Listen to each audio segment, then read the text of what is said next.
आज का मिशन बहुत ही स्पष्ट और खास है। बिल्कुल।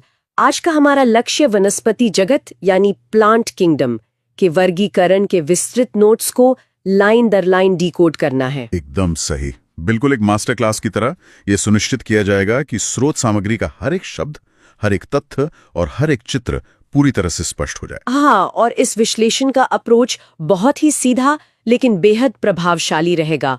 स्रोत में लिखी हर बात को जस का तस पढ़ा जाएगा और फिर उसके तुरंत बाद उसके पीछे के विज्ञान को बेहद आसान रोजमर्रा की भाषा में खोला जाएगा। बिल्कुल, ताकि जानकारी का कोई भी हिस्सा भारी ना लगे। ये केवल तथ्यों को रटने के बारे में नहीं है, बल्कि ये समझने के बारे में है कि करोड़ों सालों में पौधों ने पानी से लेकर जमीन तक का सफर कैसे तय किया। तो चलिए पहले पेज से शुरुआत करते हैं। मेरे सामने जो नोट्स हैं उसमें पहली हेडिंग है वनस्पति जगत, वर्गीकरण के प्रकार। जी, तो इसमें वर्गीकरण प्रणालियों को कैसे बांटा गया है? इसे 3 हिस्सों में बांटा गया है। पहली प्रणाली के लिए शब्दशः लिखा है कृत्रिम ब्रैकेट में आर्टिफिशियल डैश लीनियस, आधार, बाह्य रचना ब्रैकेट में मॉर्फोलॉजी और पुमंग। ठीक है, तो इसे ऐसे समझ सकते हैं कि कृत्रिम प्रणाली सबसे शुरुआती तरीका था, मतलब पौधों को केवल बाहर से देखकर बांट देना, जैसे पत्तियों का आकार कैसा है या फूलों का रंग क्या है। हाँ, लेकिन ये तरीका बहुत सटीक नहीं रहा होगा। बिल्कुल नहीं, इसीलिए इसके बाद दूसरी प्रणाली आई। हाँ, दूसरी प्रणाली के लिए नोट्स में लिखा है प्राकृतिक ब्रैकेट में नेचुरल डैश बेंथम और हुकर, आधार बाह्य प्लस भीतरी गुण ब्रैकेट में भ्रूण विज्ञान शारीर। हाँ, तो प्राकृतिक प्रणाली थोड़ी गहराई में जाती है। इसमें बाहर की बनावट के साथ साथ पौधे के अंदर की संरचना को भी देखा जाता है, जैसे कि बीज कैसा है या उसका भ्रूण विज्ञान कैसा है। और तीसरी प्रणाली के लिए लिखा है जातिवृत्तीय ब्रैकेट में फाइलोजेनेटिक डैश हचिंसन, आधार विकासीय संबंध ब्रैकेट में इवोल्यूशनरी रिलेशनशिप्स। ये जातिवृत्तीय प्रणाली आज के समय में सबसे उन्नत मानी जाती है। ये केवल आज के पौधे को नहीं देखती, बल्कि ये देखती है कि उस पौधे के पूर्वज कौन थे और उनका विकास कैसे हुआ। मतलब ये एक फैमिली ट्री बनाने जैसा है, राइट? एकदम सही, ये बिल्कुल एक वंशावली या फैमिली ट्री बनाने जैसा ही है। इसी के साथ नोट्स में कुछ आधुनिक तकनीकों का भी उल्लेख है। हेडिंग है नई तकनीकें या न्यू मेथड्स। जी, तो विज्ञान जैसे जैसे आगे बढ़ा, वर्गीकरण के तरीके भी तो बदलेंगे। बिल्कुल। पहली तकनीक लिखी है संख्यात्मक वर्गीकी ब्रैकेट में न्यूमेरिकल टैक्सोनॉमी कॉलन, कंप्यूटर आधारित गुणों को कोड दिया जाता है। हाँ, तो इसमें कंप्यूटर का इस्तेमाल होता है। पौधे के हर एक गुण को एक नंबर या कोड दे दिया जाता है, जिससे एक साथ हजारों पौधों के डेटा का विश्लेषण बहुत आसान हो जाता है। दूसरी तकनीक है कोशिका वर्गीकी ब्रैकेट में साइटोटैक्सोनॉमी कोलन, क्रोमोसोम संख्या और रचना पर आधारित। ये पूरी तरह से कोशिकाओं के अंदर मौजूद क्रोमोसोम की गिनती और उनकी बनावट पर निर्भर करती है। और तीसरी है रसायन वर्गीकी ब्रैकेट में कीमोटैक्सोनॉमी कोलन, पादप रसायनों का उपयोग। बिल्कुल, इसमें ये देखा जाता है कि पौधे के अंदर कौन से रासायनिक पदार्थ या प्रोटीन मौजूद हैं। इन तकनीकों ने पौधों को पहचानने का तरीका एकदम त्रुटिहीन बना दिया है। अब हम विकास की कहानी में शैवाल पर आते हैं। नोट्स के पेज 2 पर हेडिंग है शैवाल ब्रैकेट में एल्गी, सामान्य परिचय। जी, परिभाषा लिखी है क्लोरोफिल युक्त सरल थैलाइड ब्रैकेट में थैलॉइड, स्वपोषी और जलीय जीव। यहाँ थायलाइड शब्द को समझना बहुत जरूरी है। थायलाइड का मतलब है एक ऐसा शरीर जिसमें कोई असली जड़, तना या पत्ती नहीं होती। ये बस एक सरल संरचना होती है। और स्वपोषी मतलब ये अपना खाना खुद बनाते हैं। बिल्कुल, क्योंकि इनमें क्लोरोफिल मौजूद है। आगे आवास के लिए लिखा है अनवणीय व समुद्री जल, नम पत्थर, मिट्टी, लकड़ी। और आगे एक बहुत ही रोचक बात लिखी है स्लॉथ रीच पर भी पाए जाते हैं। इनकी विविधता देखिए, ये ताजे पानी से लेकर खारे समुद्र तक मिल सकते हैं और एक जानवर यानी स्लॉथ रीच के बालों तक पर पाए जा सकते हैं। आकार के बारे में लिखा है सूक्ष्म ब्रैकेट में क्लेमाइडोमोनास से विशालकाय ब्रैकेट में केल्प डैश 100 मीटर। मतलब ये एक कोशिकीय क्लेमाइडोमोनास जितने छोटे हो सकते हैं, जिन्हें माइक्रोस्कोप से देखना पड़ता है, और 100 मीटर लंबे विशालकाय समुद्री केल्प जितने बड़े भी हो सकते हैं, जो समुद्र के अंदर पूरे के पूरे जंगल बना लेते हैं। आगे जनन की प्रक्रिया के बारे में 3 पॉइंट लिखे हैं। पहला, एक कॉलन काइक डैश विखंडन ब्रैकेट में फ्रैगमेंटेशन। कायिक जनन यानी शरीर का कोई हिस्सा टूटकर अलग हो जाए और वो नया पौधा बन जाए। दूसरा पॉइंट, 2 कॉलन अलैंगिक डैश जूस्पोर ब्रैकेट में जूस्पोर्स डैश कशाभिक युक्त। अलैंगिक जनन में जू स्पोर बनते हैं। जू का मतलब है जानवर जैसा, क्योंकि इनमें कशाभिका यानी पूंछ जैसी संरचना होती है जिससे ये पानी में तैर सकते हैं। और तीसरा पॉइंट है 3 कॉलन लैंगिक डैश सम असम और विषम युग्मकी। लैंगिक जनन में नर और मादा युग्मक मिलते हैं। अगर दोनों युग्मक बिल्कुल एक जैसे दिखते हैं तो वो सम है, और अगर थोड़े अलग हैं तो असम। सही कहा। और अगर पूरी तरह से अलग हैं, जैसे एक बड़ा और स्थिर, दूसरा छोटा और तैरने वाला, तो वो विषम युग्मकी कहलाता है। अब पेज पर एक चित्र है। यहाँ चित्र में दिखाया गया है, एक तरफ वॉल्वॉक्स है जो एक बड़ी गोलाकार जाली जैसी संरचना है जिसके अंदर छोटे छोटे हरे गोले सुरक्षित रखे हुए हैं। हाँ, यह चित्र शैवाल के विविध रूपों को दर्शाता है। वॉल्वॉक्स अकेले रहना पसंद नहीं करता, वो एक पूरी कॉलोनी बनाकर रहता है जो वो गोल जाली है। और दूसरी तरफ यूलोथ्रिक्स है जो लंबे रिबन या धागे जैसे आकार का है, जिसमें चौकोर डिब्बे एक के ऊपर एक सलीके से रखे हुए दिखाई दे रहे हैं। बिल्कुल, यूलोथ्रिक्स एक फिलामेंट यानी लंबे धागे की तरह बढ़ता है। इसे बच्चों को एक लंबी ट्रेन के डिब्बों की तरह विजुअलाइज कराया जा सकता है। पेज 3 पर शैवाल के आर्थिक महत्व की बात की गई है। पहला पॉइंट है CO2 स्थिरीकरण कोलन। पृथ्वी पर कुल CO2 का 50% शैवाल द्वारा स्थिर किया जाता है। ये जलीय खाद्य श्रृंखला का आधार है। यह हिस्सा बेहद महत्वपूर्ण है। अक्सर माना जाता है कि बड़े बड़े जंगल पृथ्वी के फेफड़े हैं, लेकिन असल में पृथ्वी की आधी ऑक्सीजन यही सूक्ष्म शैवाल बनाते हैं। दूसरा पॉइंट भोजन के बारे में है। भोजन कोलन, पोरफायरा, लैमिनेरिया और सार्गासम की 70 प्रजातियां खाई जाती हैं। क्लोरेला और स्पिरुलाइना ब्रैकेट में अंतरिक्ष भोजन डैश प्रोटीन से भरपूर। भोजन के रूप में इनका उपयोग कई देशों में बहुत आम है, और अंतरिक्ष यात्री क्लोरेला और स्पिरुलाइना को इसलिए साथ ले जाते हैं क्योंकि ये आकार में छोटे होते हुए भी प्रोटीन के पावर हाउस है। अंतरिक्ष में भारी भोजन ले जाना तो संभव नहीं है। तीसरा पॉइंट है हाइड्रोकोलॉइड्स ब्रैकेट में जल धारण पदार्थ कोलन एल्जिन ब्रैकेट में एल्जिन कोलन भूरे शैवाल, कैरागिन ब्रैकेट में कैरागिनन कोलन लाल शैवाल। ये बहुत ही रोचक पदार्थ हैं। ये ऐसे पदार्थ हैं जो बहुत सारा पानी सोखकर गाढ़ा जल बना देते हैं।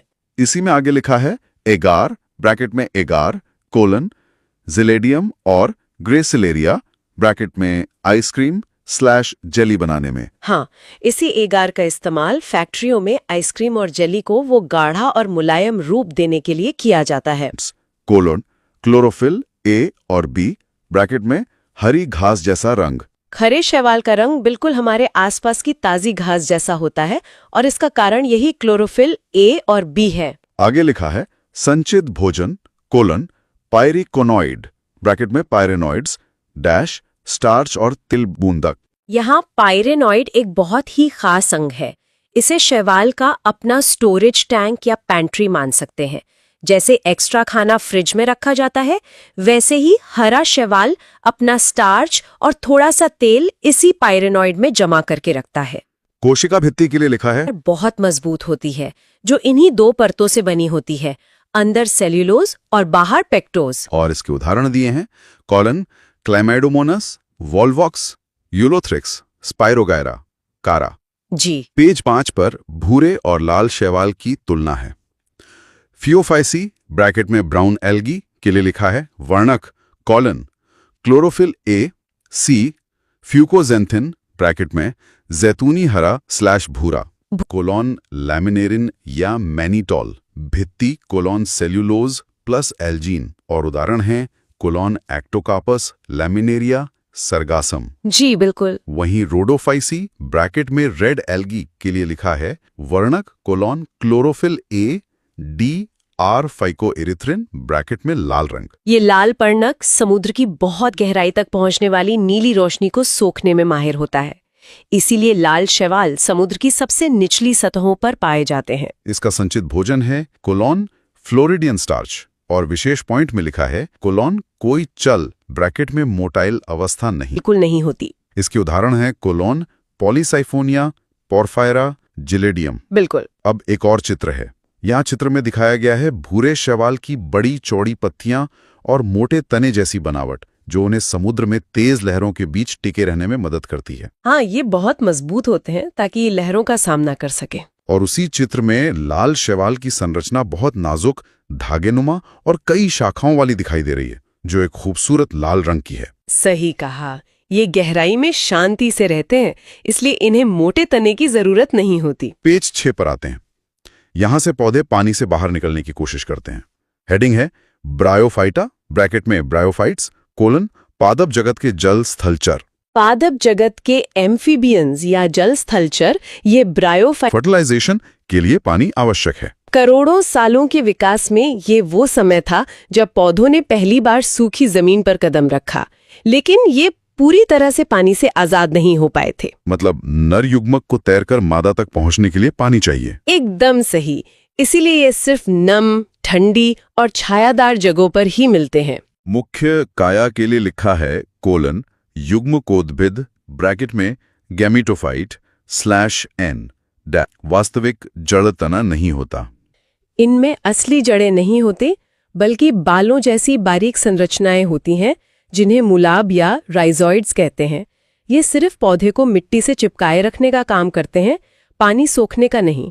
जनन अंग दिए हैं कोलन पुंधानी ब्रैकेट में एंथेरिडियम कोलन नर ब्रैकेट में द्वेकशाभिक पुमणु, और स्त्रीधानी ब्रैकेट में आर्चिगोनियम कोलन मादा ब्रैकेट में फ्लास्क का आकार। पुंधानी से नर युग्मक निकलते हैं, जिनमें तैरने के लिए 2 पूंछ होती हैं, और स्त्रीधानी फ्लास्क के आकार की होती है, छोटी छतरियों जैसी संरचनाएं निकली हुई हैं। हाँ, वो छतरियां ही इनके जनन अंग हैं। और बगल में फ्यूनेरिया यानी मॉस का चित्र है, जिसमें नीचे मूलाभ हैं और ऊपर एक पतली डंडी पर कैप्सूल जैसा कुछ लगा हुआ है। बिल्कुल, ये कैप्सूल ही बीजाणु बनाता है। पेज 7 पर ब्रायोफाइटा के 2 प्रकार हैं। पहला लिवरवुड्स के लिए लिखा है ब्रैकेट में जैसे डैश मार्केंशिया, शरीर पृष्ठाधर ब्रैकेट में डॉर्सी वेंट्रल होता है। अलैंगिक जनन जेमा कप ब्रैकेट में जेमा कप्स में हरी कलियां बनती हैं। और मॉस के लिए लिखा है ब्रैकेट में जैसे डैश फ्यूनेरिया जीवन चक्र कोलन 1 डैश प्रथम तंतु ब्रैकेट में प्रोटोनीमा, तीर का निशान 2 डैश पत्तीदार अवस्था ब्रैकेट में लीफी स्टेज, विसर्पी और हरे होते हैं। मॉस का विकास 2 चरणों में होता है। पहले एक रेंगने वाला तंतु बनता है, फिर उसमें पत्तियां आती हैं। एक विशेष बॉक्स में लिखा है स्फैग्नम ब्रैकेट में स्फैग्नम कोलन इससे पीठ मिलता है। पानी रोकने की क्षमता के कारण इसका उपयोग पैकिंग में होता है। स्फैग्नम इंसानी इतिहास में बहुत काम आया है। ये अपने वजन से कई गुना ज्यादा पानी सोख सकता है, एक बेहतरीन स्पंज की तरह। इसीलिए जीवित पौधों को लंबे यात्रा पर भेजने के लिए उन्हें स्फैग्नम में लपेटा जाता था, ताकि वे सूखे नहीं। यहाँ चित्र में दिखाया गया है मार्केंशिया के चपटे शरीर पर बने गोल प्यालीनुमा जेमा कप, जिन्हें जूम करके दिखाया गया है कि नया पौधा उगाता है। विकास की कहानी में अब पेज 8 पर हेडिंग है टेरिडोफाइटा ब्रैकेट में टेरिडोफाइट्स कोलन प्रथम संवहनी पादप। यह एक बहुत बड़ा मोड़ है। इसके महत्व में लिखा है स्थल पर उगने वाले प्रथम संवहनी पौधों ब्रैकेट में जाइलम एंड फ्लोएम उपस्थित। ब्रायोफाइटा जमीन पर तो आ गए थे, लेकिन जमीन से ऊपर नहीं उठ पा रहे थे। टेरिडोफाइटा पहले ऐसे पौधे बने जिन्होंने जमीन के बहुत अंदर से पानी खींचने और खाना पहुंचाने के लिए एक पूरी पाइपलाइन बिछा दी। इसी पाइपलाइन सिस्टम को जाइलम और फ्लोएम कहते हैं। बिल्कुल। इस संवहन तंत्र के आने के बाद ही पौधों में असली जड़, तना और पत्तियां बननी शुरू हुई और वे जमीन से ऊपर उठकर खड़े हो पाए। मुख्य काया में लिखा है कॉलन बीजाणु उद्भिद ब्रैकेट में स्पोरोफाइट /2n डैश वास्तविक मूल तना पत्ती में विभेदित। पत्तियों के लिए लिखा है कॉलन लघुपर्ण ब्रैकेट में माइक्रोफिल्स कॉलन सिलाजिनेला, बृहदपर्ण ब्रैकेट में मैक्रोफिल्स कॉलन फर्न्स। आवास हैं कॉलन ठंडे, नम और छायादार स्थान। अब फर्न और सेलाजिनेला। फर्न की पत्तियां बहुत बड़ी और जालीदार दिख रही हैं, जो एक बड़े ताज की तरह हैं, जबकि सेलाजिनेला में बहुत बारीक कांटे जैसी छोटी छोटी पत्तियां स्पष्ट रूप से देखी जा सकती हैं, जो तने से चिपकी हुई हैं। हाँ, ये लघुपर्ण और बृहत्पर्ण का बेहतरीन उदाहरण है। पेज 9 पर टेरिडोफाइटा का जीवन चक्र है। 4 चरण लिखे हैं। जीवन चक्र: कॉलन 1 डैश बीजाणुपर्ण ब्रैकेट में स्पोरोफिल्स, तीर का निशान 2 डैश बीजाणुधानी ब्रैकेट में स्पोरेंजिया, तीर का निशान 3 डैश बीजाणु ब्रैकेट में स्पोर्स डैश बाइमियोसिस, तीर का निशान 4 डैश प्रोथैलिस ब्रैकेट में प्रोथैलिस कॉलन छोटा मुक्तजीवी प्रकाश संश्लेषी युग्मोकोद्भिद। ये चक्र समझाता है कि पत्तियों के ठीक पीछे बीजाणु कैसे बनते हैं और फिर उनसे एक छोटा सा नया ढांचा प्रोथैलस कैसे निकलता है। विषम बीजाणुता ब्रैकेट में हेट्रोस्पोरी। सेलाजिनेला और साल्विनिया में 2 प्रकार के बीजाणु ब्रैकेट में वृहद और लघु बनते हैं। ये बीजीय प्रकृति ब्रैकेट में सीड हैबिट की शुरुआत है। विज्ञान के नजरिए से सबसे रोमांचक बात इसी लाल बॉक्स में है। लाखों सालों तक पौधे सिर्फ एक ही साइज के बीजाणु बनाते थे, लेकिन सेलाजिनेला ने प्रयोग किया। एकदम सही। उसने 2 अलग साइज के बीजाणु बनाने शुरू किए, एक बड़ा मादा के लिए और एक छोटा नर के लिए। यही वो ऐतिहासिक पल था जब प्रकृति ने भविष्य में बीज बनाने की नींव रखी थी। अगर ये विषम बीजाणुता नहीं आती तो आज हमारे पास अनाज या फल देने वाले बीज कभी नहीं होते। और इसके उदाहरण दिए हैं: कोलन साइलोटम जिम्नोस्पर्म्स, कोलन अनावृत बीजी पादप। जिम्नो का मतलब ही है नग्न या खुला हुआ। बिल्कुल, परिभाषा में लिखा है कोलन बीजांड अंडाशय भित्ति से ढके नहीं होते, बीज नग्न ब्रैकेट में नेकेड होते हैं। इनके बीज किसी फल की सुरक्षित तिजोरी के अंदर बंद नहीं होते, बल्कि सीधे शाखाओं पर खुले लगे होते हैं। विशेष जड़ों के लिए लिखा है कोलन कवक मूल ब्रैकेट में माइक्रोराइजा, कोलन पाइनस में ब्रैकेट में कवक के साथ, प्रवाल मूल ब्रैकेट में कोरोलॉइड रूट्स, कोलन साइकस में ब्रैकेट में N2 फिक्सिंग बैक्टीरिया। ये पौधे बहुत ही स्मार्ट रणनीतिकार होते हैं। पाइनस ने मिट्टी से ज्यादा खनिज लेने के लिए फंगस के साथ दोस्ती कर ली, जिसे कवक मूल कहते हैं। वहीं साइकस ने हवा से नाइट्रोजन लेने के लिए विशेष बैक्टीरिया से समझौता कर लिया। पत्तियों के अनुकूलन पर लिखा है कोलन सुई जैसी ब्रैकेट में नीडल लाइक, मोटे क्यूटिकल और धसे हुए रंध्र ब्रैकेट में जीरोफेटिक एडेप्टेशन। क्योंकि ये पौधे अक्सर ठंडे या तेज हवा वाले इलाकों में होते हैं, इन्होंने पानी बचाने के लिए अपनी चौड़ी पत्तियों को सिकोड़कर सुई जैसा पतला कर लिया है। इनके स्टोमेटा भी गहराई में धसे होते हैं, जिसके ऊपर पत्तियों का एक बड़ा और आकर्षक ताज है जी। और दूसरी तरफ पाइनस का पेड़ है, जिसकी सुई जैसी नुकीली पत्तियां और लकड़ी के भूरे रंग के शंकु यानी कोन्स साफ दिखाई दे रहे हैं। बिल्कुल। पेज 11 पर जनन प्रक्रिया को समझाया गया है। लिखा है विषम बीजाणु ब्रैकेट में हेटेरोस्पोरस कोलन, लघु बीजाणु ब्रैकेट में नर और वृहद बीजाणु ब्रैकेट में मादा, शंकु ब्रैकेट में कोन्स कोलन, नर शंकु तीर का निशान परागकण, मादा शंकु तीर का निशान बीजांड। जिम्नोस्पर्म में रंग बिरंगे फूलों की कोई व्यवस्था नहीं, द्वारा बीजांड तक पहुंचते हैं। निषेचन के बाद बीजांड नग्न बीज में बदल जाता है। नर शंकु से अनगिनत छोटे छोटे परागकण निकलते। एंजियोस्पर्म्स कोलन पुष्पी पादप। ये विकास का सबसे आधुनिक और उन्नत चरण है। पहचान में लिखा है कोलन परागकण और बीजांड। बीजों को बचाने के लिए उन्हें एक आवरण में बंद कर दिया, जिसे हम फल कहते हैं, और परागण के लिए कीड़ों को आकर्षित करने हेतु फूल बनाए। और द्वितीय गुण में लिखा है कोलन द्विनिषेचन ब्रैकेट में डबल फर्टिलाइजेशन कोलन, ये इनका अद्वितीय गुण है। ये एक बहुत ही जटिल प्रक्रिया है, जहां एक ही समय पर 2 अलग-अलग कोशिकाएं निषेचित होती हैं। एक से बीज बनता है और दूसरे से उस बीज के लिए पोषण। वर्गीकरण 2 प्रकार से हैं। एक कोलन द्विबीजपत्री ब्रैकेट में डाइकॉट्स कोलन 2 बीजपत्र जालिका शिराविन्यास, 2 कोलन 1 बीजपत्री ब्रैकेट में मोनोकॉट्स कोलन 1 बीजपत्र समानांतर शिराविन्यास। द्विबीजपत्री वे हैं जिनके बीज दो बराबर हिस्सों में टूट जाते हैं, जैसे चना या मटर, और एक बीजपत्री जिनके बीज नहीं टूटते, जैसे गेहूं या चावल। यहाँ चित्र में दिखाया गया है, एक तरफ द्विबीजपत्री का पौधा है जिसकी पत्तियों में नसों का एक पूरा जाल बिछा हुआ है, जिसे जालिका शिरा विन्यास कहते हैं। बिल्कुल, जाली की तरह। और दूसरी तरफ एक बीजपत्री का पौधा है जिसकी पत्तियों में नसें बिल्कुल सीधी और एक दूसरे के समानांतर दौड़ रही हैं। हाँ, बिल्कुल सीधी रेखाओं में। पेज 13 पर पादप जगत के जीवन चक्र हैं। हेडिंग है पादप जीवन चक्र, ब्रैकेट में प्लांट लाइफ साइकिल्स।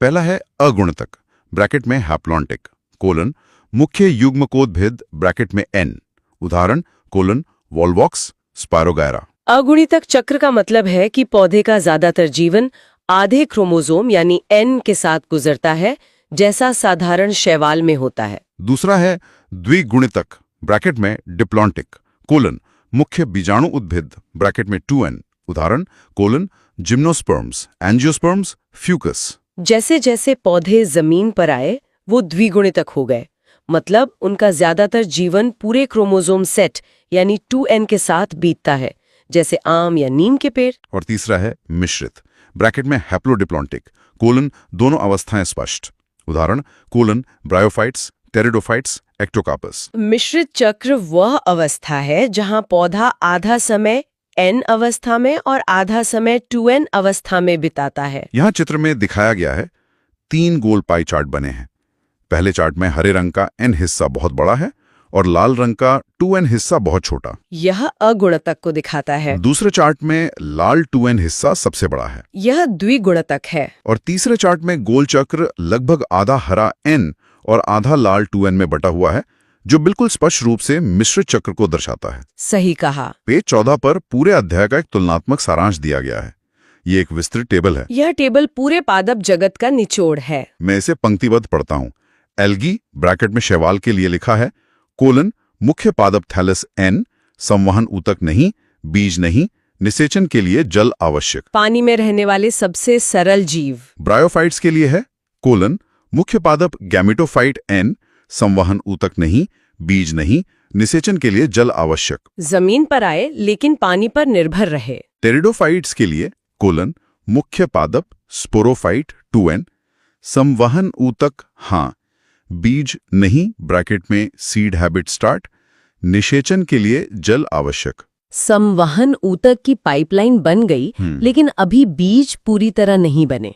जिम्नोस्पर्म्स के लिए कोलन मुख्य पादप स्पोरोफाइट 2n, संवहन ऊतक हाँ, बीज हाँ, ब्रैकेट में नेकेड, निषेचन के लिए जल आवश्यक नहीं, ब्रैकेट में विंड। बीज बन गए लेकिन बिना आवरण के।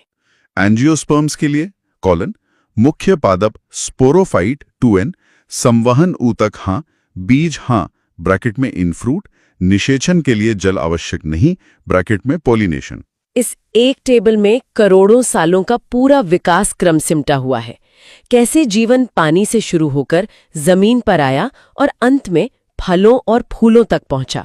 और अंत में पेज 15 पर परीक्षा विशेष कोलन महत्वपूर्ण तथ्य यानी चीट शीट दी गई है। इसके बुलेट पॉइंट्स पढ़ता हूं। पहला, एगार, ब्रैकेट में अगार, कोलन जिलेडियम और ग्रासिलीरिया, ब्रैकेट में लाल शैवाल से प्राप्त, जी, जिसका इस्तेमाल आइसक्रीम में होता है। दूसरा, जेमा कप, ब्रैकेट में जेमा कप्स, कोलन मार्केंशिया, ब्रैकेट में लिवरवोट में अलैंगिक जनन, वो छोटी प्यालियां जो हमने देखी थीं। तीसरा, हाइड्रोकोलॉइड्स, कोलन एल्जिन, ब्रैकेट में भूरे शैवाल और कैरेजिन, ब्रैकेट में लाल शैवाल। बिल्कुल। चौथा, विषम बीजाणुता, कोलन सेलाजिनेला और सल्वीनिया, ब्रैकेट में बीज प्रकृति का आधार। ये विकास का बहुत बड़ा कदम था। पांचवां, विशेष जड़ें, कोलन पाइनस, ब्रैकेट में कवक मूल और साइकस, ब्रैकेट में प्रवाल मूल। छठा, सबसे ऊंचा वृक्ष, कोलन सिकोया, ब्रैकेट में जिम्नोस्पर्म और यूकेलिप्टस, ब्रैकेट में एंजियोस्पर्म। जिम्नोस्पर्म का सिकोया सबसे विशालकाय होता है, जबकि पुष्पी पादपों में यूकेलिप्टस सबसे ऊंचा होता है। और आखिरी पॉइंट, अपवाद, कोलन फ्यूकस शैवाल का जीवन चक्र द्विगुणितक, ब्रैकेट में डिप्लॉन्टिक होता है। ये अपवाद परीक्षाओं के लिए एक खजाने की तरह होते हैं। लगभग सभी शैवाल अगुणितक होते हैं, लेकिन फ्यूकस इस नियम को तोड़कर द्विगुणितक होता है। इसी के साथ स्रोत सामग्री के हर एक पृष्ठ, तथ्य और चित्र का ये गहन विश्लेषण संपन्न होता